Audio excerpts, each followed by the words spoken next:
Hello everyone, welcome to commerce studies. I hope आपकी preparation अच्छी चल रही होगी।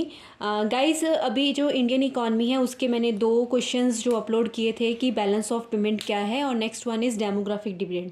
तो ये 2 क्वेश्चन मैंने आपको मतलब प्रोवाइड कर दिए थे। इसके बाद हम फर्स्ट यूनिट का एक क्वेश्चन कर रहे हैं, that is economic reform. Guys, ये जो क्वेश्चन है ये काफ़ी इंपॉर्टेंट है और आपको ये किसी न किसी तरीके से क्वेश्चन को देखने को मिलेगा एग्ज़ाम में। तो ये जो क्वेश्चन है इकोनॉमिक रिफॉर्म, तो इसके लिए ना मैं आपको जस्ट इस वीडियो में गाइड करने वाली हूँ कि इकोनॉमिक रिफॉर्म पे ना 2-3 तरीके से आपको क्वेश्चन आ सकता है, तो आपने कैसे अटैम्प्ट करना है, ठीक है। तो इसके बारे में हम डिस्कस करेंगे, साथ साथ मैं आपको बहुत ब्रीफ में समझाऊंगी कि इकोनॉमिक रिफॉर्म जो है क्या होता है, क्योंकि अगर मैं पूरा चैप्टर करवाऊंगी तो इसमें बहुत लेंदी वीडियो हो जाएगी, ठीक है। तो आपको सारा समझ आएगा, जस्ट आप मेरी बातों को बिल्कुल ध्यान से सुनना। First is economic reform. आपको क्वेश्चन आ सकता है कि इकोनॉमिक रिफॉर्म क्या है और उसके फीचर्स क्या हैं, ठीक है। तो पहले हम पढ़ेंगे कि इकोनॉमिक रिफॉर्म क्या था, कैसे आया, क्या कारण थे। उसके बाद में उसके फीचर्स आ जाएं या फिर कंपोनेंट आ जाएं तो दोनों एक ही चीज़ होती है। तो चलो स्टार्ट करते हैं। फर्स्ट है कि पहले हम पूरा टॉपिक कंप्लीट करेंगे, उसके बाद मैं आपको बताऊंगी, पूरी वीडियो को देखना कि ये क्वेश्चन किस किस फॉर्म में आ सकता है और कैसे लिख सकते हैं। जैसे लास्ट ईयर हमने ऑडिटिंग के सब्जेक्ट में कंपनी मीटिंग वाले क्वेश्चन में आपको 2-3 तरीके से लिखना बताया था, वैसे ही ये क्वेश्चन भी है, ठीक है। तो इसको पूरा देखना प्लीज़ वीडियो को। तो इकोनॉमिक रिफॉर्म में सबसे पहले क्या है कि नीड क्या है, what is the need of economic reform, कि इकोनॉमिक रिफॉर्म जब हुए तो उसकी क्या ज़रूरत थी कि हमें इनको रिफॉर्म को करना पड़ा। तो कहते हैं 1991 के टाइम ना हमारी कंट्री की सिचुएशन बहुत ज़्यादा बुरी थी, तो उस टाइम पीरियड पे हमने फिर कुछ रिफॉर्म्स किए, कुछ चेंजेस किए हमारी इकॉनमी में। तो पहले हम पढ़ते हैं कि क्या ज़रूरत थी उन चेंजेस को लेके आने के लिए। फर्स्ट क्या कारण था कि हमारे पास फिजिकल डेफिशिएट था, मतलब गवर्नमेंट के खर्चे ज़्यादा थे और इनकम कम थी, प्राइजेस बहुत ज़्यादा बढ़ रहे थे। पब्लिक सेक्टर अंडरटेकिंग मतलब गवर्नमेंट की यूनिट्स जो थी उनकी परफॉर्मेंस बहुत ज़्यादा पुअर थी। गल्फ क्राइसिस मतलब पेट्रोलियम के प्राइसेस बहुत ज़्यादा इंक्रीज़ हो रहे थे। अनफेवरेबल बैलेंस ऑफ पेमेंट था, मतलब हमारा इंपोर्ट ज़्यादा कर रहे थे हम कंट्री से और एक्सपोर्ट बहुत कम कर रहे थे। और फॉरेन एक्सचेंज रिजर्व भी हमारे पास बहुत कम था, क्योंकि हम अब एक्सपोर्ट ही नहीं कर रहे थे तो हमारे पास रिजर्व भी बहुत ज़्यादा कम था। तो ये कुछ कारण थे, कब के कारण थे, 1991 के टाइम पीरियड के कुछ कारण थे जिसकी वजह से हमें रिफॉर्म मतलब चेंजेस ये करने पड़े हमारी इकॉनमी में। तो ये पहले आप लिखोगे इन पॉइंट्स को कि क्या ज़रूरत पड़ी इकोनॉमिक रिफॉर्म करने की, ठीक है। इंट्रोडक्शन मीनिंग तो आप कर ही लोगे, जिससे आपको बताना है कि नीड क्या ज़रूरत थी इकोनॉमिक रिफॉर्म करने की। नेक्स्ट वन इज़, अब नेक्स्ट क्वेश्चन क्या है कि फीचर्स क्या है इकोनॉमिक रिफॉर्म के, या फिर अगर मैं आपको बोलूँ कि जो फीचर्स हैं उनको हम कॉम्पोनेंट भी बोल देते हैं, ठीक है। फीचर्स और कॉम्पोनेंट दोनों सेम चीज़ें होती हैं। जैसे मैंने यहाँ पे लिखा है कि इकोनॉमिक रिफॉर्म में कौन कौन सी चीज़ें थी, मतलब रिफॉर्म जब हमने किया। तो फर्स्ट था liberalisation, second is privatisation, third one is globalisation और कुछ और भी रिफॉर्म थे।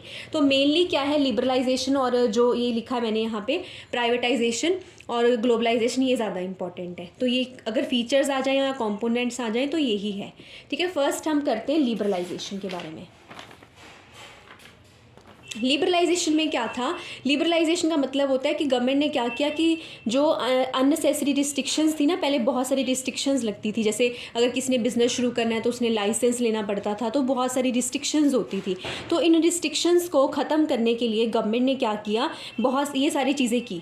तो इनमें आप ये पॉइंट्स को लर्न कर लेना। जैसे कि गवर्नमेंट ने क्या किया, लिबरलाइज़ कर दिया इंडस्ट्रियल लाइसेंसिंग को। अब हर एक इंडस्ट्री को लाइसेंस लेने की रिक्वायरमेंट नहीं होती है, कुछ इंडस्ट्रीज़ हैं जिनको लाइसेंस लेने की रिक्वायरमेंट होती है। Next is relaxation from monopolies act, पहले मोनोपोलीज एक्ट लगता था, उसे भी रिलैक्सेशन प्रोवाइड की गवर्नमेंट ने।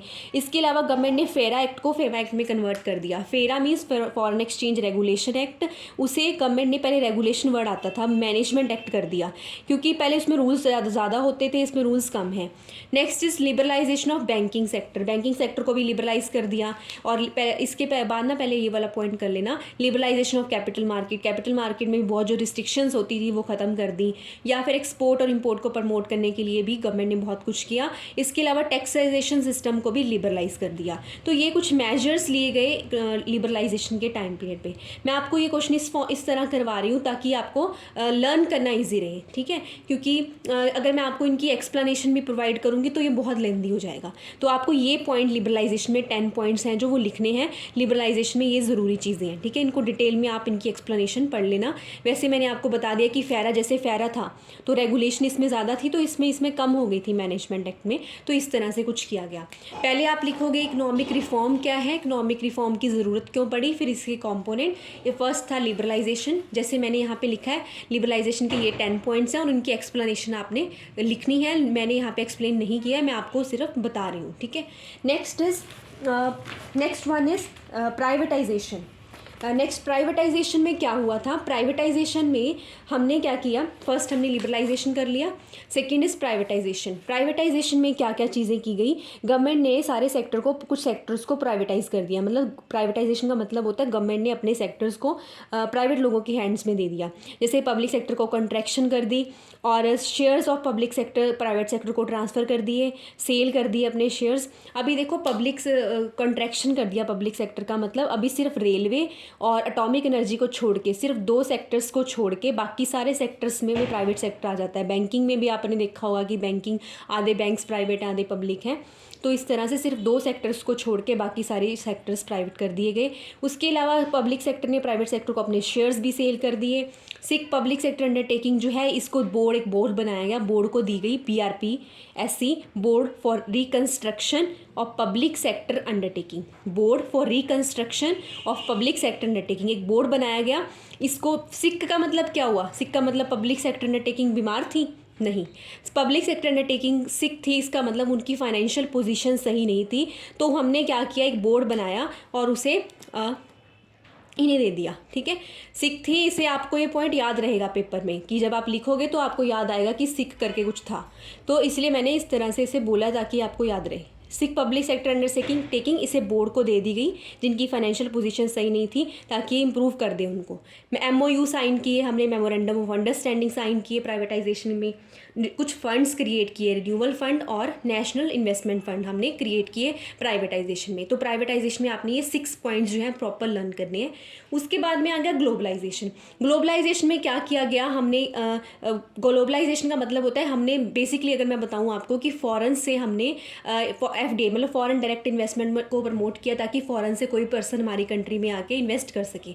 तो ये होता है ग्लोबलाइजेशन। इसकी डेफिनेशन को आप रीड कर लीजिएगा। उसके बाद में आप ये पॉइंट्स लिखने हैं इसमें कि फॉरेन इन्वेस्टमेंट को इंक्रीज़ किया, टैरिफ्स को कम किया, टैरिफ टैक्सेशन और रूल्स को कम किया, और एक्सपोर्ट को प्रमोट किया हमने, और partial convertible of Indian rupees. And next one is export को भी हमने प्रमोट किया, ठीक है। तो ये एक्सपोर्ट प्रमोशन भी हमने की। तो ये सारे क्या पॉइंट थे, ग्लोबलाइजेशन के पॉइंट थे ये सारे, कि हमने क्या किया, ग्लोबलाइजेशन की। ग्लोबलाइजेशन का मतलब होता है हमने FDI मतलब फॉरेन डायरेक्ट इन्वेस्टमेंट को इंक्रीज़ किया। तो ये हमारे कुछ पॉइंट्स थे। Next one is arguments in the favour of economic reform. Arguments in the favour of economic reform का मतलब होता है यहाँ पे कुछ पॉजिटिव पॉइंट या एडवांटेजेस क्या होते हैं इकोनॉमिक रिफॉर्म करने के। एडवांटेजेस का मतलब होता है इकोनॉमिक रिफॉर्म का कि हमारे क्या क्या फ़ायदे हुए, या फिर जो इतने सारे हमने रिफॉर्म्स किए हैं तो उनके हमें क्या बेनिफिट्स हुए, ठीक है। तो हमारे पास ये 10 पॉइंट्स हैं जो हमारे बेनिफिट्स हुए। फर्स्ट वन इज़, जो हमने ये देखो ये पॉइंट पहले करे हैं ना, नीड या ऑब्जेक्टिव्स क्या होते हैं इकोनॉमिक रिफॉर्म के, तो हमारे पास ये 10 पॉइंट थे। फर्स्ट है इकोनॉमिक ग्रोथ हुई हमारी, नेक्स्ट इज़ कैपिटल फॉर्मेशन हुई हमारी, नेक्स्ट है कि एम्प्लॉयमेंट जनरेट हुई। देखो ये कब आएंगी ये सारी चीज़ें, जब देखो हम किसी को फ़ॉरेन से कोई इन्वेस्टमेंट मंगवाएंगे तो इससे क्या है कि इकोनॉमिक ग्रोथ भी होगी, कैपिटल फॉर्मेशन भी होगी, एम्प्लॉयमेंट भी जनरेट होगी, इंडस्ट्रीज़ भी इंक्रीज़ हुई, टैक्सेशन कलेक्शन इंप्रूव हुई, फिजिकल डेफिसिट कम हो गया हमारा, मतलब गवर्नमेंट की इनकम इंक्रीज़ हुई, improvement in the balance of payment, balance of payment भी हमारा इंप्रूव हुआ, मॉडर्न टेक्नोलॉजीज़ आ गई, favourable to the middle class के लिए बहुत ज़्यादा इम्प्रूवफुल मेथड रहा। तो ये कुछ फ़ायदे हुए हमें, एडवांटेजेस हुए। Next one is disadvantages. कुछ डिसएडवांटेजेस भी हुए हमें इकोनॉमिक रिफॉर्म के बाद में। कौन कौन से हुए, जैसे कि less importance to the agriculture की बात तो यहाँ पे हमने कहीं पे की भी नहीं, तो ये हमें नुकसान हुआ। Next is problem of unemployment की प्रॉब्लम इसलिए आई क्योंकि हमारे जो कंट्री के लोग थे वो फॉरेन चीज़ों को अडॉप्ट नहीं कर पा रहे थे, तो कहीं ना कहीं इन चीज़ों में भी अनएम्प्लॉयमेंट की भी प्रॉब्लम आई। सोशल वेलफेयर को इग्नोर कर दिया गया। देखो जब प्राइवेट लोगों के हाथ में कोई चीज़ जाती है तो सोशल वेलफेयर कोई नहीं देखता, क्योंकि गवर्नमेंट सेक्टर सिर्फ इसको देखती है। Next is more dependence on the foreign debt पे बहुत ज़्यादा डिपेंड करने लग गए हम, अनएम्प्लॉयमेंट की प्रॉब्लम आ गई, टेक्नोलॉजी हम फॉरेन यूज़ करने लगे, मतलब फॉरेन पे ज़्यादा डिपेंड हो गए। तो ये कुछ डिसएडवांटेजेस हैं। तो मैं भी आपको गाइड करती हूँ कि आपने लिखना कैसे है क्वेश्चन को। अगर तो आपको ये क्वेश्चन आ जाता है कि इकोनॉमिक रिफॉर्म्स क्या हैं, और उसके फीचर्स क्या हैं। तो आपने ये नीड लिख के ये सारे फीचर्स, लिबरलाइजेशन में 10 पॉइंट, प्राइवेटाइजेशन में पॉइंट्स, एंड ग्लोबलाइजेशन में कुछ पॉइंट्स, ठीक है, ये आपने करना है। उसके बाद में आपने लिबरलाइजेशन में 10 पॉइंट के बाद में प्राइवेटाइजेशन आ गया, फिर आ गया ग्लोबलाइजेशन, ये सारे पॉइंट्स करने हैं। उसके बाद में कुछ है पॉजिटिव पॉइंट्स हैं या कुछ नेगेटिव पॉइंट्स, ठीक है, ये हमने आर्गूमेंट इन फेवर और आर्गूमेंट इन अगेंस्ट आ गया, ठीक है। तो इसमें क्या है कि अगर तो आपको सिर्फ पूछा है फीचर्स तो आपने सारा कुछ एक्सप्लेन करना है। लेकिन कई बार क्या होता है ना, एग्जाम में इकोनॉमिक रिफॉर्म्स के का मीनिंग पूछ लेते हैं, साथ में ये पूछ लेते हैं कि कौन कौन से एडवांटेजेस हैं इकोनॉमिक रिफॉर्म के, कि इकोनॉमिक रिफॉर्म करने के कौन कौन से फ़ायदे हुए। तो आपको ये पॉइंट्स पॉजिटिव फॉर्म में रखने हैं याद, और नेगेटिव फॉर्म में याद रखने हैं। तो अगर आपको क्वेश्चन आता है explain economic reform and it's argument in favour और आर्ग्यूमेंट अगेंस्ट, तो एडवांटेजेस डिसएडवांटेजेस लिखोगे। अगर आपको सिर्फ फीचर्स पूछते हैं तो आप यहाँ पे ग्लोबलाइजेशन तक ही लिखोगे तो भी सफिशिएंट है, ठीक है। तो ये क्वेश्चन इस तरीके से आपको आ सकता है। एक बार मैं आपको दिखा देती हूँ, हमने ये किया, उसके बाद में लिबरलाइजेशन के ये वाले पॉइंट्स कर लेना, और नेक्स्ट वन इज़ प्राइवेटाइजेशन के ये वाले पॉइंट्स कर लेना। Next one is argument in favour and next is argument in against, ठीक है। मैंने ये वीडियो थोड़ी सी शॉर्ट करने की कोशिश की है क्योंकि ये टॉपिक काफ़ी ज़्यादा लेंथी था, और पहले मैंने सोचा था कि ये हम वीडियो कल अपलोड करेंगे, लेकिन मुझे लगा कि आपका एग्ज़ाम है तो आज ही करनी चाहिए। तो प्लीज़ इसको थोड़ा कोऑपरेट करना, इस वीडियो में थोड़ी सी प्रॉब्लम सी क्रिएट हुई है, तो थोड़ा ध्यान रखना कि अगर आपको वीडियो अच्छी लगी हो तो लाइक कर देना और चैनल को सब्सक्राइब कर देना। Thank you everyone.